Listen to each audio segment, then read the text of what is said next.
దేవుడు త్వరగా కరుణించాలంటే ఏం చేయాలమ్మా? ఎందుకా డౌట్ వచ్చింది?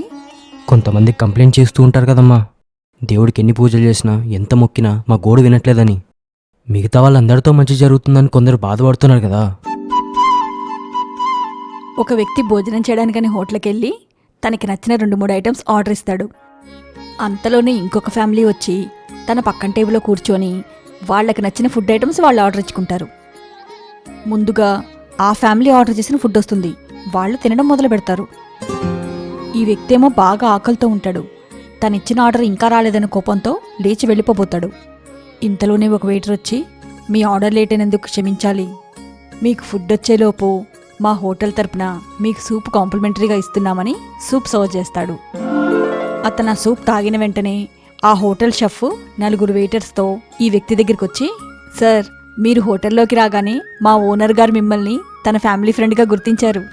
సో మీకోసం కొన్ని స్పెషల్ ఐటమ్స్ వండమని చెప్పినందుకు మీ ఫుడ్ ఆర్డర్ ఆలస్యమైందని అతని టేబుల్ మీద రకరకాల రుచికరమైన ఫుడ్ ఐటమ్స్ వడ్డిస్తారు.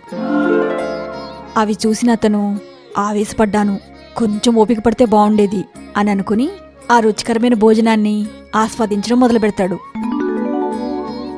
మనిషి నిజ జీవితంలో కూడా ఇదే జరుగుతుంది. మనకు కావలసిన కొన్ని మనకంటే ముందు ఎదుటివాళ్లకు దొరుకుతున్నాయని తెగ బాధపడిపోతూ ఒక ముఖ్యమైన విషయం మర్చిపోతూ ఉంటాం. అదేంటో తెలుసా?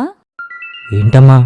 యావత్ ప్రపంచానికే ఓనర్ అయిన ఆ దేవుడు మన కోసం కూడా ఏదో స్పెషల్ ఐటెం తయారు చేస్తున్నందుకే ఆలస్యమవుతుందేమోనని.